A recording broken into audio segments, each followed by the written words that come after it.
하나님 아버지, 오늘도 하나님의 은혜 가운데 우리가 말씀 앞에 섰습니다. 하나님의 말씀으로 인하여 우리가 생명을 얻었고 창조되었고, 또한 하나님의 말씀으로 인하여 우리가 이 생명을 얻어 살아가게 되었사오니, 하나님 아버지, 이 시간 선포되어지는 말씀으로 인하여 우리가 더욱더 소생하게 하시고 살아나게 하시고, 하나님의 크신 은혜가 우리 가운데 충만하며 생명이 넘쳐나는 그런 은혜의 시간 되게 하여 주시기를 원합니다. 우리의 무지몽매함과 연약함으로 인하여 우리의 믿음이 점점 희미해져가는 가운데 있지만, 전능하신 하나님 아버지, 말씀이 선포되어질 때에 에스겔의 환상 가운데서 마른 뼈들이 여호와의 군대로 변화되어지는 놀라운 역사가 있었던 것과 같이 우리의 마른 심령들이 살아나서 용감한 하나님의 군대가 되게 하여 주시옵시고, 그리고 또한 우리에게 주신 사명 감당하는 일에 있어서도 우리가 충성을 다하게 하여 주시옵시며, 열매는 하나님께 온전히 매인 것이기는 하지만 하나님 아버지, 우리가 또한 우리를 통하여 이루시는 하나님의 열매들을 볼 수 있는 은혜도 우리에게 속히 허락하여 주시기를 원합니다.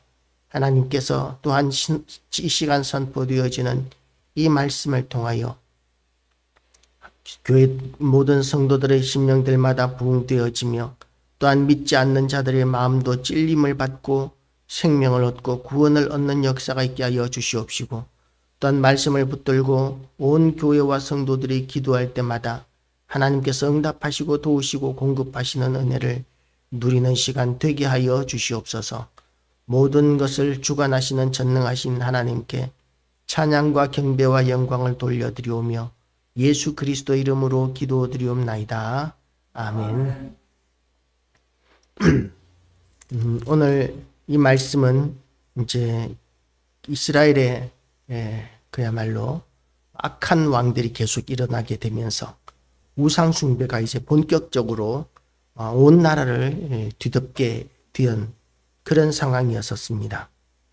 그리고 그 아합 시대는 북왕국 이스라엘의 역사 가운데서 그야말로 가장 악한 시대의 대표적인 시대라고 그렇게 이야기할 수 있는 시대입니다.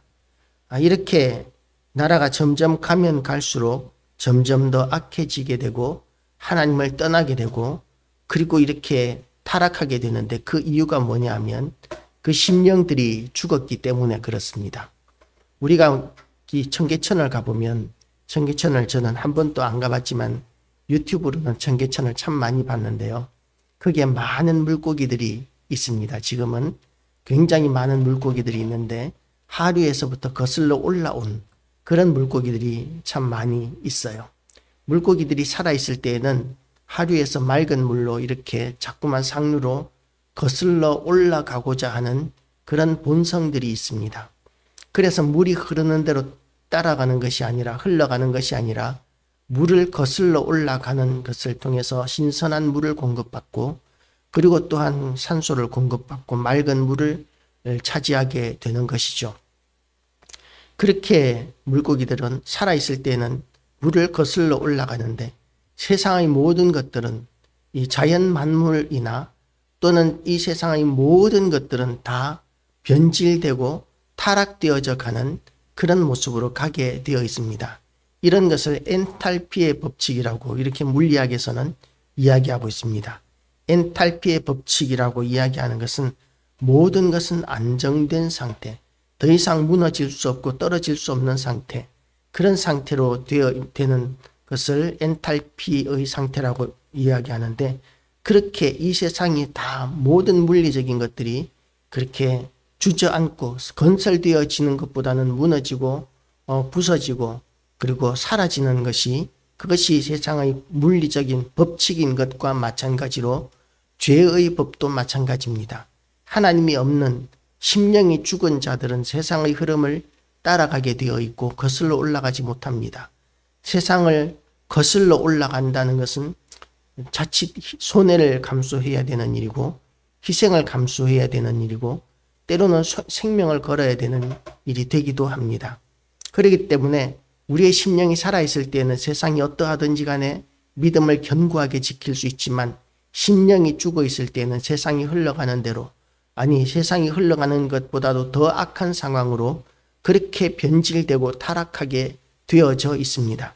그래서 지금도 우리가 이렇게 세상을 보면 그야말로 하나님이 없는 사람들의 모습은 점점 더 타락되어져 가고 변질되어져 가고 썩어져 가고 있는 모습을 우리는 보게 됩니다. 그런데 이런 세상이 썩어져 가는 그런 상황들을 보면서 많은 교회들이 이제 그 모습들을 타협이라는 이름으로 이렇게 받아들이는, 혼합하는 그런 일들이 많이 생기게 되었죠. 그 결과가 어떻게 되었느냐 하면 우리나라 기독교가 들어온 지가 지금은 한 150, 60년, 아직 200년이 안 되지 않았습니까? 가톨릭은 우리보다 100년을 더 빨리 들어왔지만 1800년도 말쯤에 기독교가 처음 들어왔기 때문에 1800년 말 1900년 초 1900년으로 치더라도 우리가 기독교가 이렇게 우리나라에 들어온 게 100여 년이 이제 좀 넘었습니다. 100한 3, 40년 됐겠죠. 그런데 그 전에 기독교가 들어왔다는 거 알고 계십니까? 우리나라의 기독교가 물론 그 전에 성경이 먼저 들어오고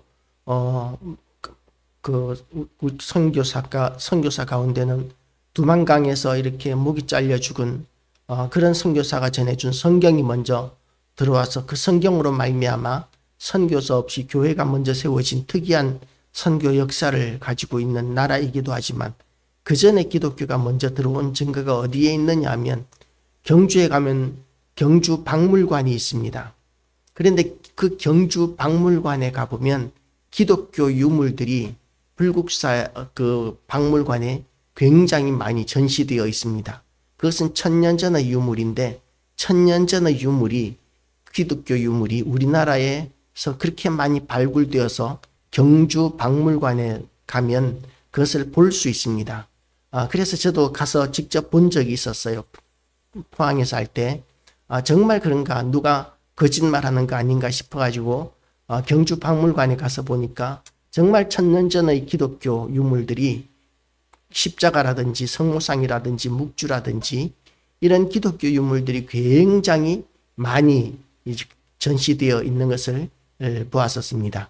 사진은 못 찍게 하더라고요. 왜냐하면 너무 오래된 유물이라서 프레시가 터지게 되면 손상이 혹시라도 갈 수 있기 때문에 그렇지만 잡지라든지 이런 곳에서 이렇게 먼저 본 적이 있었고 유튜브로는 검색을 제가 해보지 않았는데 분명히 거기서도 볼 수 있지 않을까 생각이 됩니다.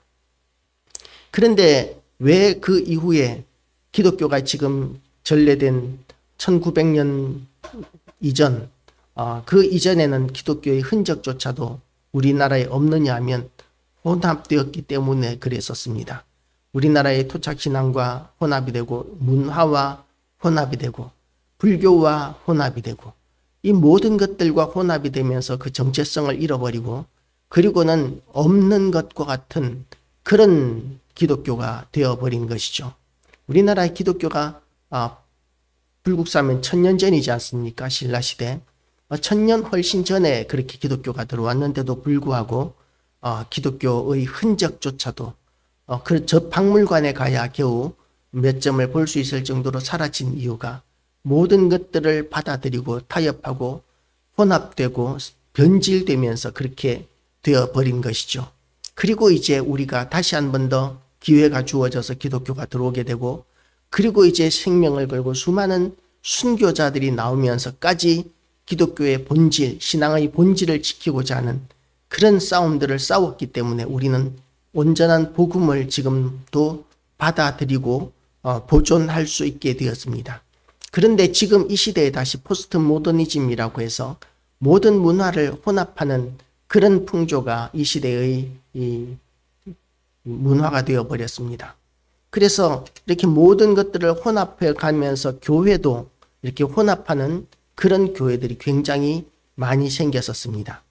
언젠가 이렇게 유튜브에서 CBS에서 나오는 신앙 상담인데 그 신앙 상담에서 어떤 교수님이 나와서 그런 이야기를 하더라고요. 기독교인들은 술 먹는 것도 품위 있게 마셔야 된다.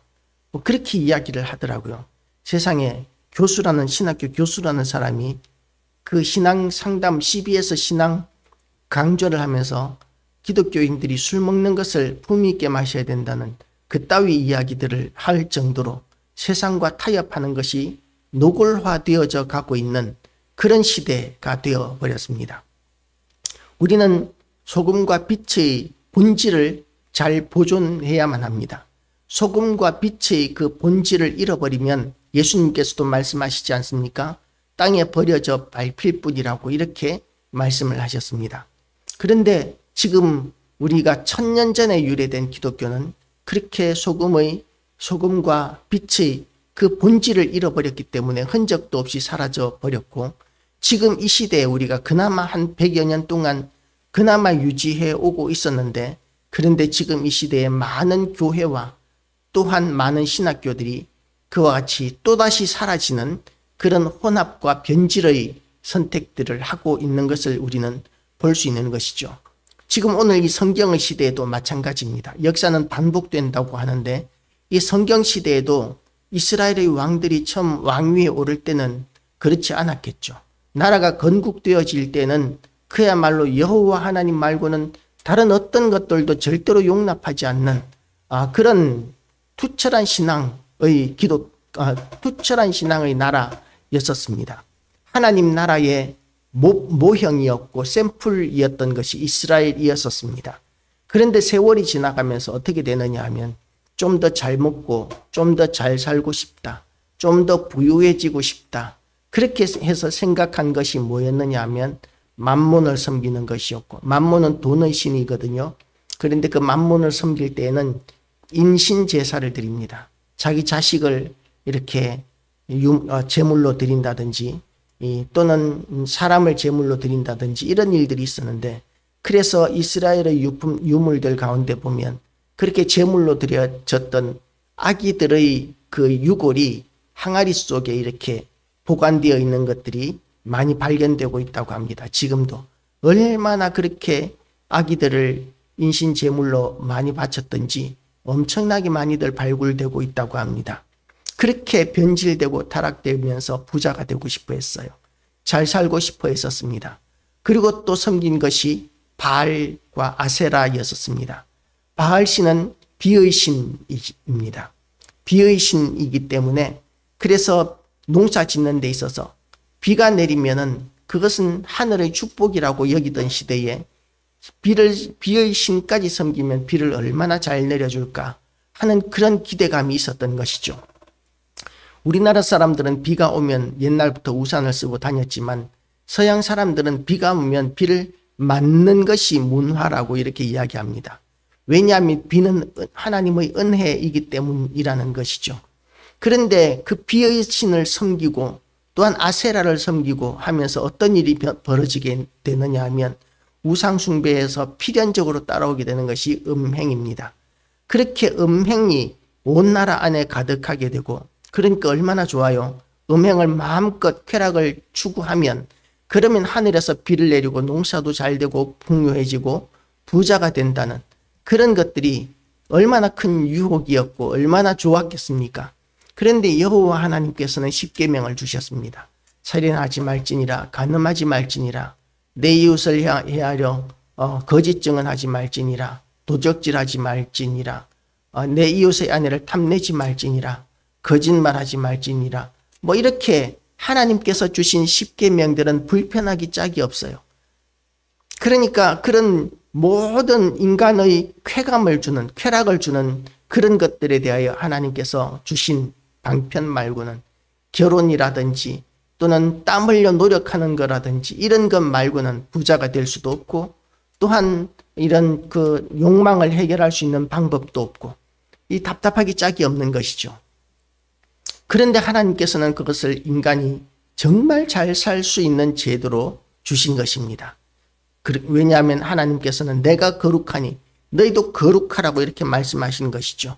그래서 우리가 그렇게 하나님의 말씀대로 살게 되면 오히려 하나님께서는 비를 내려주시고 풍성하게 하시고 부자가 되게 하시고 강하게 하시고 그렇게 은혜를 베풀어 주시는 것을 누릴 수 있게 되는데, 그런데 하나님께서 주시는 것이 아니라 비는 바알이 내린 하나님이 내리시는 것인데, 바알이 내린다고 생각하고, 부자가 되는 것도 하나님께서 주시는 것인데 만본이 주는 것이라고 생각하고, 그렇게 자식도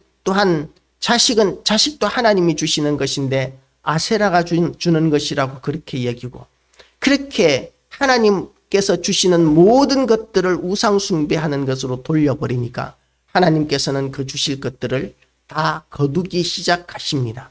왜냐하면 하나님께서는 그렇게 거두시겠다고, 너희가 나를 떠나 우상 숭배하면 그렇게 거두어지고 그렇게 비참한 일들이 생겨나게 될 것이라고 그렇게 미리 신명기에서 예언해 놓으셨거든요. 그렇게 선포해 놓으셨거든요. 그렇기 때문에 타협이 안 됩니다. 타협할 수가 없어요.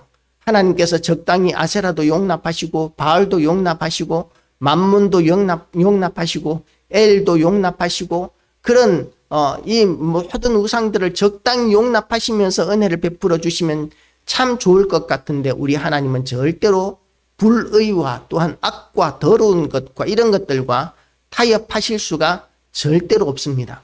화장실과 식탁이 타협할 수 없지 않습니까? 식탁에서 밥을 먹어야 되는데 식탁에다 누가 똥을 싸놓고, 그리고 거기에다가 밥그릇을 놔두고 밥 먹으라고 하면 누가 거기서 식사할 수 있겠습니까? 그것과 마찬가지로 하나님을 섬기는 데 있어서는 절대로 타협할 수 없는 것들이 있습니다. 물론 용납하고 받아들여야 하는 것들도 있지만 절대로 타협하고 용납할 수 없는 것들이 있는데, 그게 뭐냐면 죄와 우상에 관계되는 것들입니다. 죄와 우상에 관계되는 것들은 하나님께서 절대로 용납할 수 없기 때문에, 그래서 그 모든 죄와 우상에 대한 것들에 대해서는 미리 경고를 해 놓으셨고, 그 경고에도 불구하고 이스라엘 사람들은 하나님의 말씀보다는 우상 숭배하는 것이 훨씬 더 잘 먹고 잘 살 것이라고 생각해서 하나님을 버리고 떠나고 우상에게로 가는 그런 결과들이 많이 나타났었습니다. 그러니까 하나님께서 이제 북왕국 이스라엘에게 선지자 하나를 보내셨는데, 그 사람이 엘리야입니다.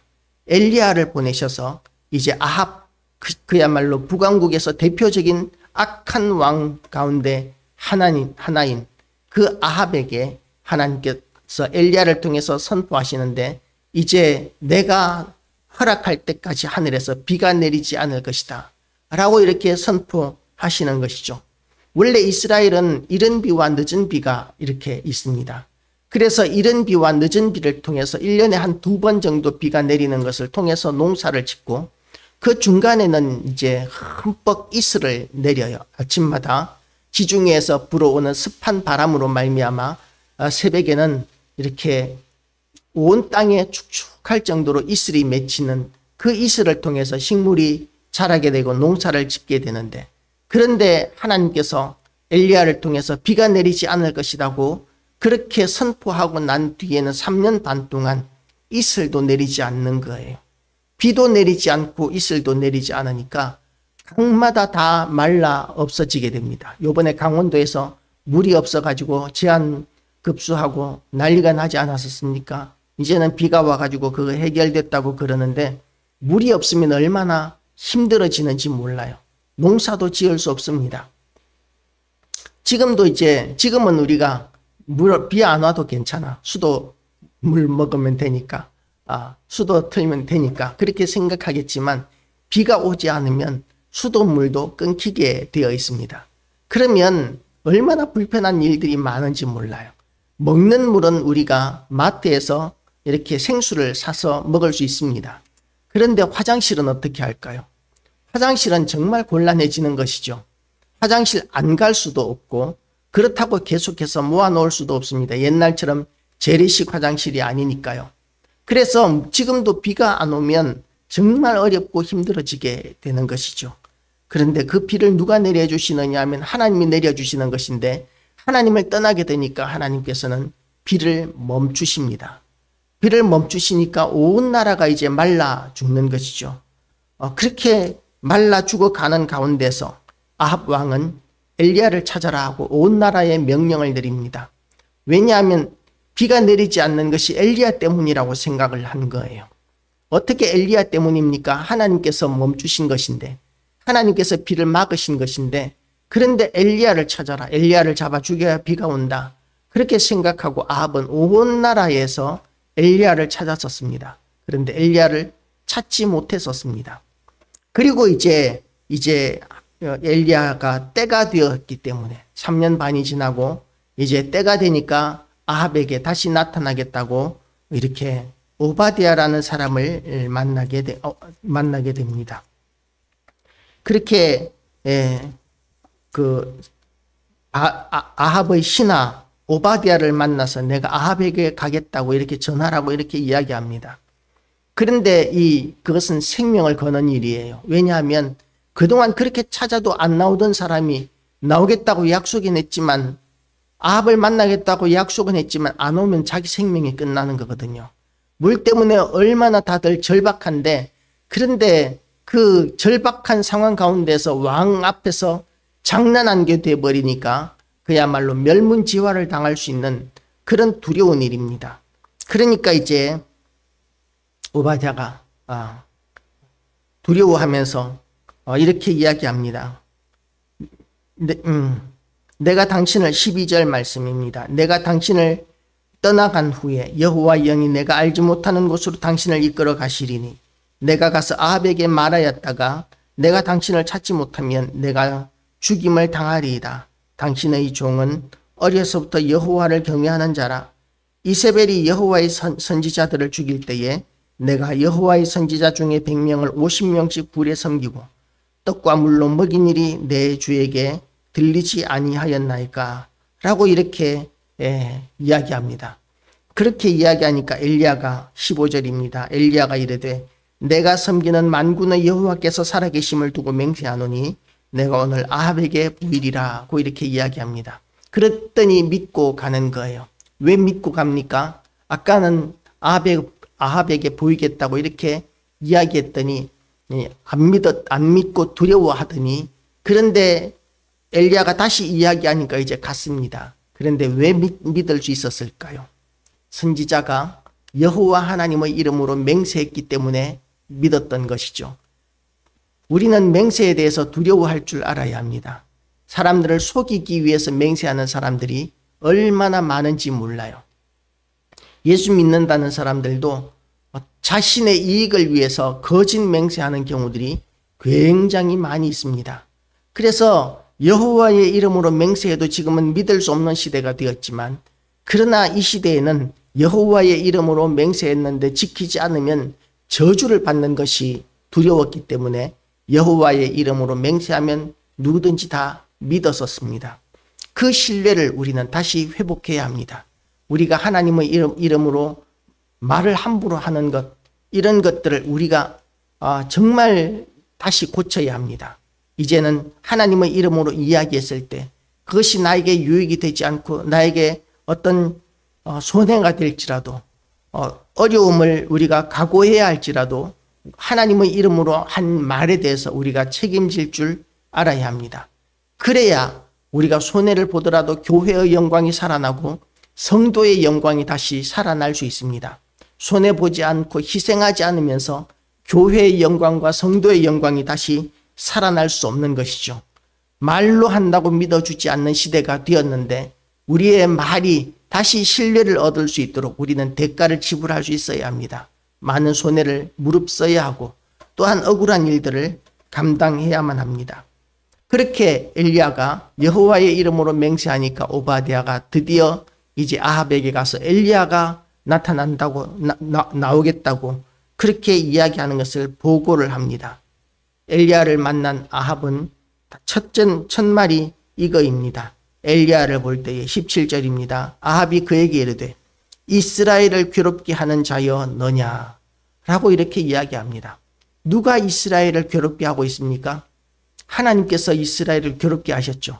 왜 이스라엘을 괴롭게 하셨습니까? 하나님께서 말씀하신 대로 약속을 이루시는 것이죠. 하나님을 떠나서 우상 숭배하고 죄를 범하면 이렇게 하겠다고 하나님께서 미리 선포하신 말씀을 이루는 것이죠. 그러면은 결국은 이렇게 이스라엘을 괴롭게 하는 것이 누구 때문입니까? 하나님의 말씀을 거역한 그 모든 이스라엘 사람들, 또한 왕에게 그 모든 책임이 있지 않습니까? 하나님을 거역하지 않았다면 이런 일이 생기지 않았을 텐데, 그런데 하나님을 거역하고 불순종하고 그리고 우상 숭배하고 죄악 가운데 살았기 때문에 하나님께서는 약속하신 대로 그대로 이루시는 것뿐이죠. 그렇게 하나님께서 약속하신 대로 이루시는 것을 가지고 아합은 그 희생양으로 엘리야를 지목했습니다. 이스라엘을 괴롭게 하는 자여 너냐. 세상은 어려운 일이 생기면 희생양을 찾습니다. 누군가가 책임지고 그리고 그 사람에게 모든 책임을 덮어씌우고 그리고 이제 자기는 그 모든 책임에서 벗어나고자 하는 그런 일들을 우리가 보게 되는 것이죠. 삼국지를 읽어보면 삼국지에서 이제 그 조조의 군대가 식량이 떨어지게 됩니다. 식량이 떨어지게 되니까 이 책임이 누구에게 있느냐 하면 최고사령관인 조조에게 있는 것이죠. 군사들을 제대로 먹이지도 못하면서 그렇게 군사들을 모았기 때문에 식량이 떨어지면 거기에 대한 책임도 자기 책임이 되는 것이죠. 그런데 조조는 어떻게 했습니까? 우리가 삼국지를 읽어보면 식량을 담당한 관원에게 그 모든 책임을 덮어씌웁니다. 저자가 군량미를 빼돌려 숨겼기 때문에 우리 병사들이 굶주리고 있다. 그러면서 그 식량을 맡은 관원을 아무런 죄가 없는데 그 사람에게 죄를 덮어씌워서 목을 잘라 죽이고 그리고 이제 그 위기를 모면하게 됩니다. 그것을 우리가 삼국지를 읽어서 알고 있는 것이죠. 삼국지만 그렇습니까? 세상의 모든 상황들을 우리가 보면 거짓이 얼마나 난무하는지 모릅니다. 자기의 책임을 회피하기 위해서 다른 사람들에게 애매한 죄를 덮어 씌울 수 있으면 씌우고 책임을 전가할 수 있으면 책임을 전가하면서 자기는 빠져나가고 자기는 이익만을 챙기는 영광만을 취하고자 하는 그런 욕망들이 죄성들이 우리 모두에게 있습니다. 이익이 나는 자리에는 함께하고 싶고 책임을 져야 하는 자리에는 나는 빠지고 싶고 그것이 인간의 본성인 것이죠. 그래서 아합은 이스라엘이 지금 가뭄이 든 것이 엘리야의 책임이라고 엘리야를 희생양으로 그렇게 지목합니다. 그랬더니 엘리야는 이제 이 일을 통해서 하나님의 말씀을 선포하고 있는 것이죠. 이 일을 통해서 그가 대답하되 내가 이스라엘을 괴롭게 한 것이 아니라 당신과 당신의 아버지의 집이 괴롭게 하였으니 이는 여호와의 명령을 버렸고 당신이 바알들을 따랐음이라고 이렇게 왕 앞에서 선포합니다. 이거는 사실 그 시대적인 배경을 보면 죽을 짓이죠. 감히 왕 앞에서 왕을 책망한다는 일은 있을 수 없는 일입니다. 조선시대나 왕조시대는 어느 시대나 마찬가지죠. 왕의 심기를 건드렸다가는 생명을 잃을 수 있습니다. 그런데 왕 앞에서 담대히 이런 일을 외치는 것이죠. 왜 진작에 와서 이렇게 책망하고 외치지 않고 3년 반 동안이나 온 나라가 이렇게 가뭄으로 어려움을 겪게 하다가 이제야 나타났느냐라고 그렇게 생각할 수 있겠지만 사실 범죄는 아합 왕 한 사람만의 죄가 아니라 온 이스라엘이 우상 숭배하고 있었고 그렇기 때문에 온 이스라엘이 하나님의 진노 아래 놓이게 되었고 온 이스라엘이 벌을 받아야만 했었습니다. 그래서 우리는 어려운 일을 당할 때 다른 사람들이 어려운 일을 당하면 그 사람들 저 사람 죄 때문이야. 무슨 죄를 지었는지는 모르겠지만 저거 죄 때문이야. 우리는 그렇게 생각해서는 안 됩니다. 왜냐하면 모든 사람이 죄를 범하였음에 하나님의 영광에 이르지 못한다 라고 이렇게 성경은 선포하고 있기 때문에 누구 한 사람 저 사람은 죄인이고 나는 죄인이 아니라고 생각하는 그 자체가 성경적이지 않아요. 그런데 다른 사람들이 어려움을 겪는 모습들을 보면서 우리가 뭘 생각해야 합니까? 반면교사로 삼을 줄은 알아야죠. 혹시 나에게는 이런 죄가 없는가? 내가 잘못한 것은 없는가? 라고 이렇게 생각할 줄 알아야 합니다. 그리고 내가 어려움을 겪을 때도 마찬가지입니다. 내가 혹시 하나님 앞에 범한 죄가 있어서 이런 일을 당하는 것은 아닌가? 그런 생각들을 할 줄 알아야 되는 거죠. 그럼에도 불구하고 우리가 분명히 붙들어야 하는 것이 있는데 그게 뭐냐 하면 예수의 이름을 위하여 고난받는 일이 있다면 그렇다면 우리가 그것 때문에 후회하거나 위축되거나 그러지는 말아야 한다는 것입니다. 여호와 하나님의 이름, 예수 그리스도의 이름을 위하여 고난당하는 것, 순교당하는 것, 이것을 위해서 사도들과 초대교회 성도들은 목숨을 바쳤었습니다. 몸을 주저하지 않았었습니다. 그리고 하늘에서 영원한 생명의 면류관을 누리게 되었습니다. 우리는 그런 기회들을 가볍게 여기지 말아야 할 것입니다. 나서야 할 때는 나서야 합니다. 그런데 나서지 말아야 할 때는 숨어야 할 때도 있었던 것이죠. 엘리야가 3년 반 동안 숨었던 것과 같이.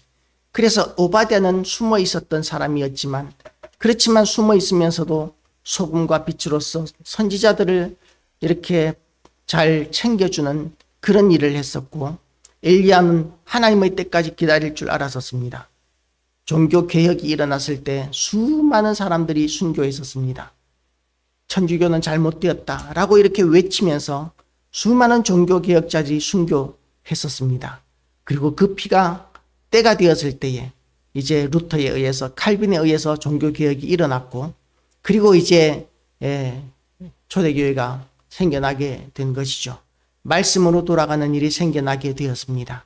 오늘도 우리가 승리하는 우리 모든 교회와 성도들 되시기를 주님의 이름으로 축복합니다.